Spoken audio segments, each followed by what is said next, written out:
I'm curious. Like I'm gonna jump right in because I'm really excited. I'm curious how the film came about. Like, what was the process? You know, we here at Cinema Center are really interested in shorts because, like, it's a good chance for people to get started in the industry and those kinds of things. And so, I'm really interested. How did this film come to be? Jenna, actually, do you want to start? It really does start with you and your experiences at FX. You Sure. predate the Yeah, so I'll try and make this short, but I run a non-profit organization that's like a Glass Animation Festival, and that focuses on independent animated shorts. And we bring like a huge amount of international talent over. And while I was doing that, all these companies, including FX, started just like reaching out to me saying like, hey, you get access to all these films. Do you happen to know? I would love to meet with you to pick your brain about who you think are like some good filmmakers in general. And so I started a relationship with them, and I was working with them on my own projects and some other projects. And then one day, John Abage, who's was there at the time, one of their development executives, asked me if I happened to know anyone who would be a really good fit for a project that had to do with a teenage girl coming of age. And just like right off the bat, I just said that I don't know where Sada is on your screen, but she's over here for me. working just fine for me too.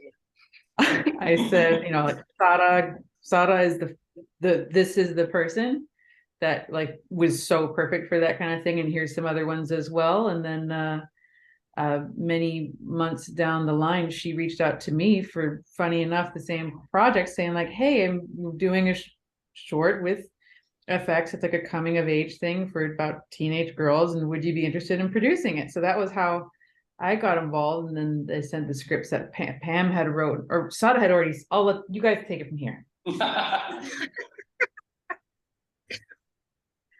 Yeah, so I had a meeting at FX Animation in particular with John, and to talk about what I could be working on that was more personal. And I just sort of talked about all the IP I have. That's what you do. And they read Notes to Boys, and Megan Reed was like, I think this is the space where we could really play with animation and talk about your younger self. And that was pretty exciting to me because they were really encouraging to play with animation as a tool. And that was very exciting to me. So they encouraged me to let it be quite fantasy and quite like genre and throw it all in. And then when it got the green light, they sent over a list of some directors, and I saw Sada's stuff, and I said, please, can you make this happen? And then the next thing I knew, we were all 6 months later working together.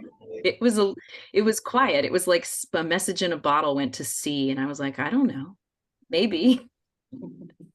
Yeah, and I remember FX reached out and sent me 3 scripts, and I was really excited about it. And I like made a folder with mood photographs and a couple of drawings and I think some music.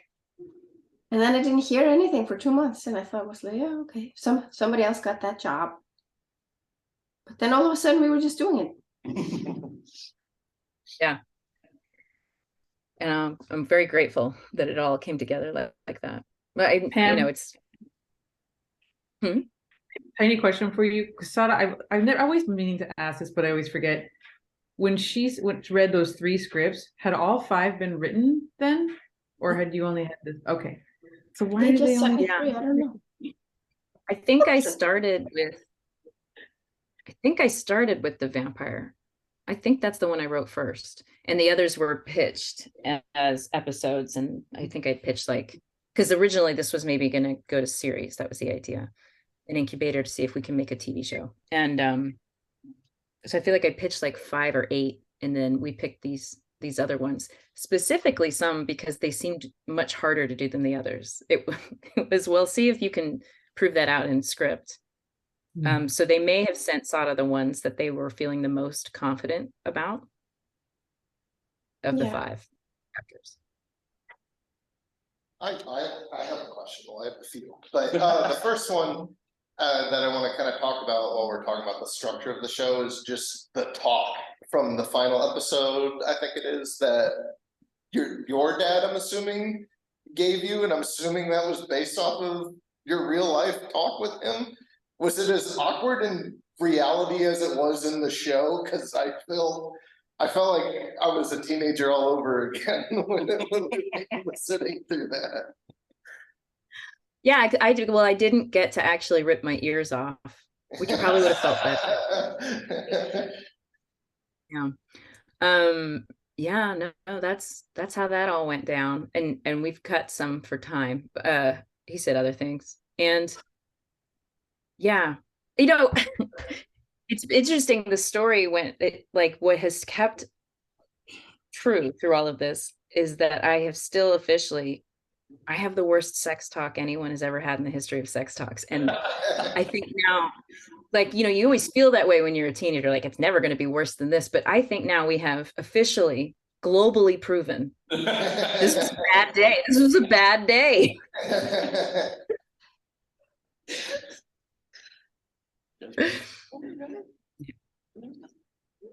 So, okay, I'm gonna jump in while they banter back and forth here. So one of the things that I absolutely love is the play and genre you were talking about and the ways in which the animation shifts and changes throughout the story. Can you talk a little bit about the thought process of why, what, when? When you were making those decisions, why was it that in that moment? Well, they're very emotionally driven genre shifts. Yeah. Right. And when you want to put a little bit of magic or music in something in a musical, they're singing because they can't do anything else right then but sing. And the genre was a little in that way of like, I don't know how to cope right now. I don't know how to process what's happening, and I don't know how to be okay with what I'm seeing. And so the genre was like, don't worry, it's just this thing you know from watching it, or don't worry, you're actually in a gothic romance, and to let them, like, there was a moment in the I was thinking of the Sweet One when the fireworks happened. Sort of, if I remember correctly, we didn't have that little blip of anime at the fireworks. I think it was Megan that was like, I think it needs that there, and we were like, oh yes, because she's feeling something. That idea that she can be this way in front of Sam, and he just keeps looking at her the exact same way. We didn't discuss that as a choice, but as it was happening, it was so like, oh yeah, that's an important difference in him and everyone else. So what was it like to play in that world? It was so much fun. When I read and I think when I read the scripts and Pam was playing with the genres like this, I was like, oh, like it's brilliant, really. And it was so fun to dive into the project because of the style changes, and to assemble a team that really kind of fitted into that, and like how each artist could kind of really bring something big of himself to each genre. It was like, that was really great.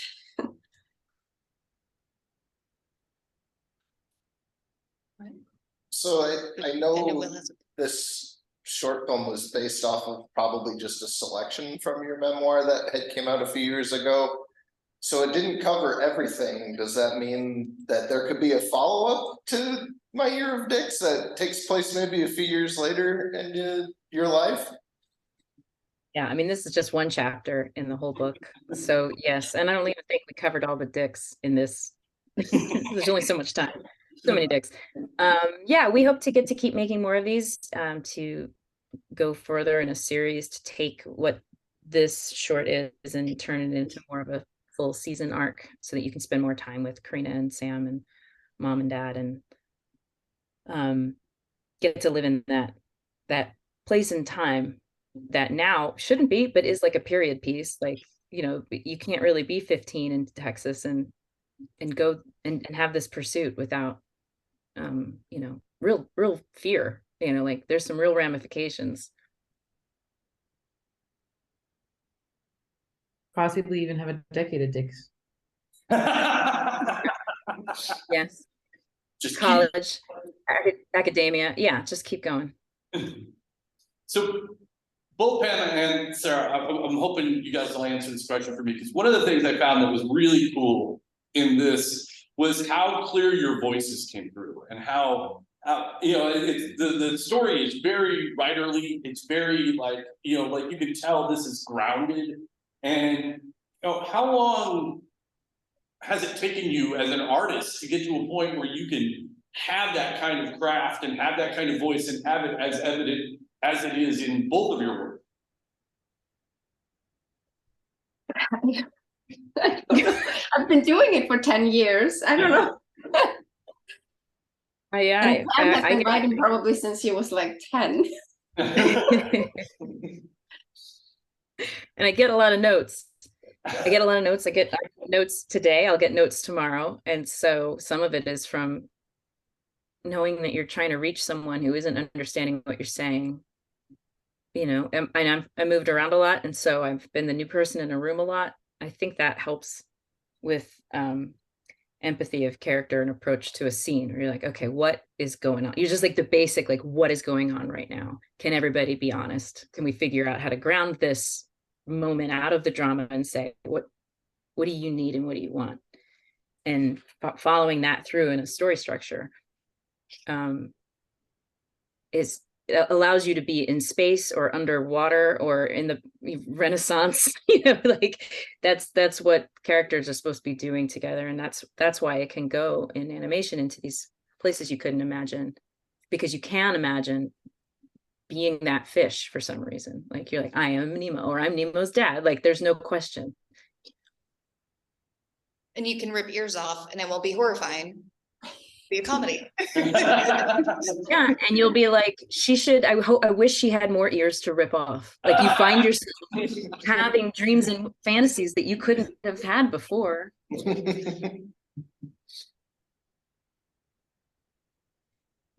I think Sada's voice is also is a feminine one, and I don't mean that. I mean, it is feminist and it is bold and it is all those things that are her, but it is very unique in that it is an internal, vulnerable world that expresses itself as if it is dominant culture.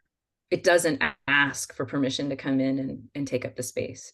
And, you know, it's not something you've seen before. It takes you a second. It really does take you a second to be like, where am I and what's happening and who are these people? And the speed at which you learn her voice is so impressive. And that has a lot to do with, she is you know, she also is editing this, so she knows how long it takes for you to be on board and then shove you aside with a joke, you know. I completely agree. That's I found this story. I kept going back to the the visuals are stunning and the story is stunning, and it's just the fun that can be had with this movie and the way in which it crafts out kind of a unique view of, you know, because you know the coming of age kind of moment, it tends to be very sentimental, and this movie's not sentimental. It's very like, okay, we're gonna tell this story because you should know this, you know, like you should have seen, you need to have this experience to have empathy. And it's so cool that it does that for us. Wow, thank you. That's such a great praise. Thank you. Wow. Yeah, I think that everybody wants to jump in on your nice thing you said. Go ahead, Jeanette.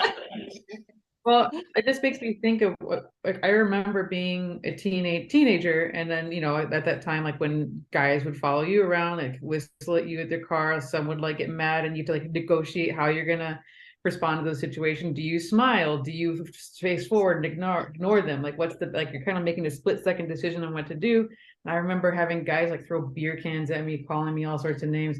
And I would go home and I would like tell my friends, and it's like half joke story version of it, and people were like, oh, classic. But then it's very different when someone actually like watches it happen to you. And like I remember like actually being with some guy friends, and they were there to see, and they were like, that was so infuriating. Like, yeah, if but it's again, it's like different when you're telling it with just your mouth versus seeing it. And I think that, like, to your point, like, this is exactly, like, gives everybody an opportunity to see that, to what you're just responding to what you're saying. It's also the kind of story where not very long ago, if you had pitched it, people were like, I don't know, is it sad? Like, is it funny? I don't know how I'm going to feel about it. Like, what's it going to look like? Is there, how, like, is the boy going to have a bigger part? Like, just those questions I'm used to of like, why are we watching this? And you saying, because you need to know, is that urgency is exactly what I think is propelling this character and the story. And I think the way that we were approaching this piece of work. So thank you. Yeah. Because you need to know, like, that's just the answer. Yeah. Yeah. Oh, I was gonna ask about, everyone has their story of where were they when they got the news, when you learned that you were nominated for an Oscar. What's that story like for all of you? And congratulations. I don't know if we've said that. But, like, congrats. Thank you. Well, we were definitely waiting for the announcement. It was very early in the morning in LA, but it was like in the afternoon for me. I'm in Iceland. It was like 1:30 in the afternoon, and me and my husband were just like home alone. And I was just cleaning the house. I was just like, what time is it? Yeah, it was wild. Yeah, I just started screaming.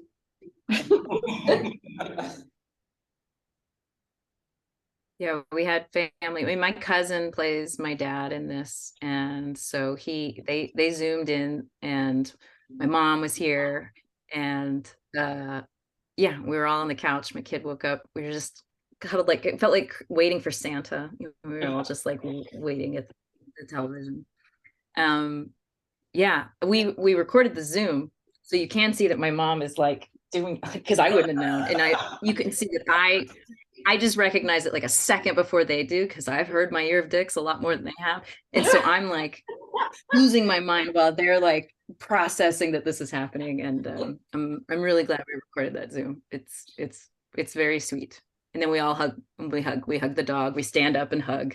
And it was so early. It was so early.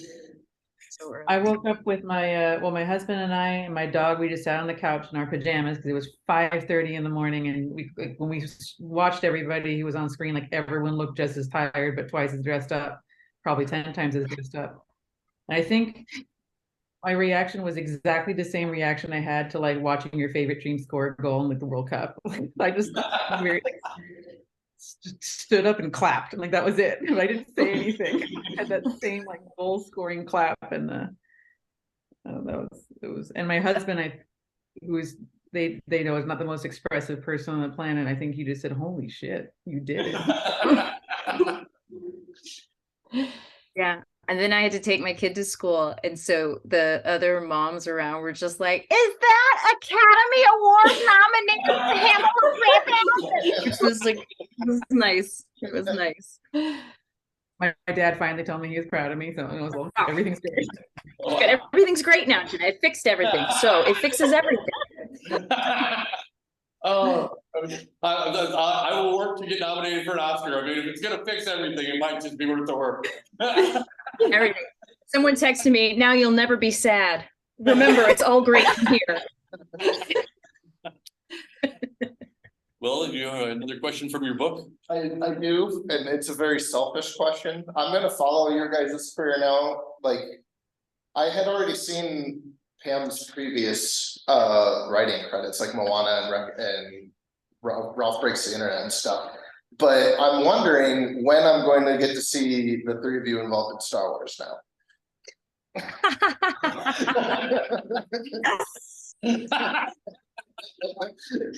You want to confess? I don't normally tell people this on the first date. I wait years, but I have not seen all of the Wars of Star, and I have taken a meeting at Star Wars and worked at ILM on a VR project, and they didn't know, because I know everything you need to know about Star Wars because you guys talk about it a lot. So I just throw throw out the word porg every once in a while, and everyone's fine. Han shot first. I just know the things to say, Yeah. and then they leave me alone. But I did. They were like, "What part of Star Wars would you be interested in?" And I was like, "Where do you find a space that you would like filled with something I could read about real fast?" But and then I said porgs because I stand by it. I can make a really good porg show. I'm telling you right now, Star Wars needs characters like this. We need more characters like this in our Star Wars universe. And if you want to stick with animation, I think that style of character would fit very well in the High Republic that they have right now. I can't tell me how many times I've made like Star Wars jokes in the credits, and it's just like one just completely. After my like, oh, that's I right. feel that very relatable. I tie Star Wars into as much as I can, and both of them just roll their eyes a lot at me. Even just hello there, I get nothing. You know, I'm like, oh, that's not No. We could remake Grease. Well, actually, we know we really like a chorus line, so maybe that's what an animated chorus line, the movie. That'd be fun.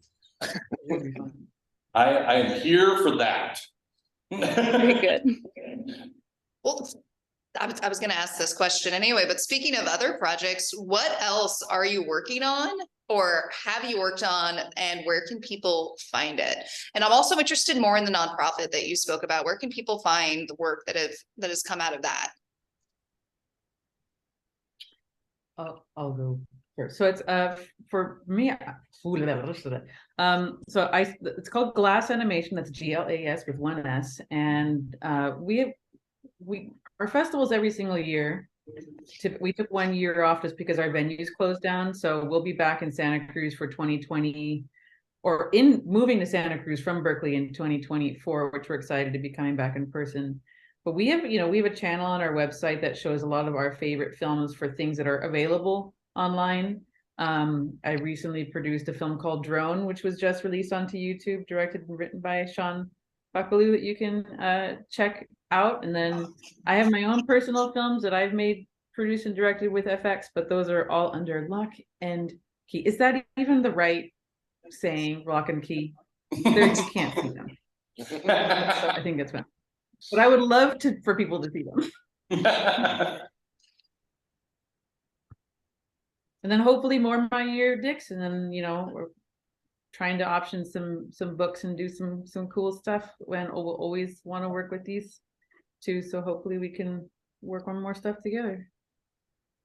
Yeah, Sai, you want to go next? I'm just starting on a smaller project, teaming up with Amy Burke, who did The Case Against Adnan Syed for HBO. She's doing a documentary on Jeff Buckley. Oh, documentary on Jeff Buckley. Yes. Yes, yeah.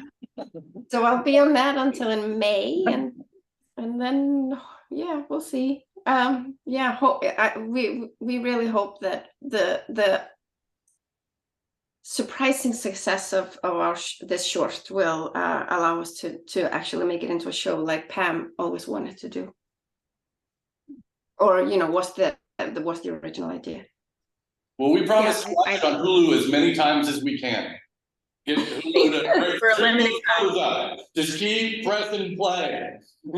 Tell your friends, find some young people. It's touring right now, but it's got this like 18 and up disclaimer. Like it's, I'm like, well, the dicks are all right, but so tell young people it's on Hulu because it's for them. They need to know. I would say 13 and up. Yeah. So you sure you don't have? Okay, so both the teacher and the kind of Fort Wayne citizen in me here has to ask. So if someone was interested in making a short, what do they need to know? Nothing to but to do it. But what do they need to do? because that's a great way to put it, because there's so many, like when you're like, oh, it's too much, it's so much, how am I supposed to get started? Like, how do you get to the ending? It's so hard to think. And what you need to do is have a story that you want to tell. You need that. Yeah. So start there, because that's going to influence, it's going to say who you need, who you want to work with, where it's going, what it's for. Is it so that you can make something else? Is it its own calling card to say, this is who I am as a voice and a filmmaker, an actor, all the things that you're going to put of yourself in it. And then you need a great team. And you need money. Yeah. No, but really what you're saying, like all you need is a story that you really want to tell. I keep telling people that are maybe going into colleges, especially for master's degrees and stuff like that, if you're going to go to film school and you're going to spend all that money to go into school, I have been saying to people, go in there with a story you really want to tell. Don't decide just to go and then you're there and then you're like, oh wait, what am I going to do while I have time here? Like, just be prepared to like hit the ground running and use that time, because once you're out of the program, that time is up, and you need to enable to break into anything. You need to show, you need to have something to show. So yeah, it's also a time when you're a little insulated, encouraged to be selfish. You know what I mean? Like, you should be self-centered and focused on whatever it is that you want and need. And as soon as that is over, all these responsibilities come in. You'll just start being tired. You just start being tired. This one day wakes up and you're just like, oh, I'm tired. And you'll get more and more tired. There's a magic time right there in your 20s when every door is still kind of open. And I am someone who is always interested in like, oh, I don't know how to do that. How do you do that? So being curious and staying curious, but that's such a good point, Sada. Like, go in with some sort of plan for yourself of what you want to leave with. yeah. And I think just to the girls, to their point, it's like you just have to be obsessed with it. It can't be something you're kind of like half passionate about. It has to be something that you just, there's no other way to get it out of your head, because it's like drilling into you constantly other than just making it. Like, it has to be like, you have to get it out, and there's only one way to get it out, and that's by making a film. And I read this book on producing after I produced one project without having read anything about producing, and I like clearly didn't know what I was doing. But then like I read the book, I was like, oh. But the first chapter was like 30 pages of the writer saying over and over and over again, never produce something that you don't 100% believe in. Because it's a commitment. It's not just like you're working on something for like a week or two, like you're in it. This is a complete, and it has, so it's time for you and it's time for other people. So like, you really have to believe in it with all of your being. Yeah, it's a part of your life. Is that corny? Yes. No. The corny can be good. There's nothing wrong with corny. It's not corny. It's so true. Like, it will change you going into whatever this is, and whether or not it ends up being what you wanted it to be.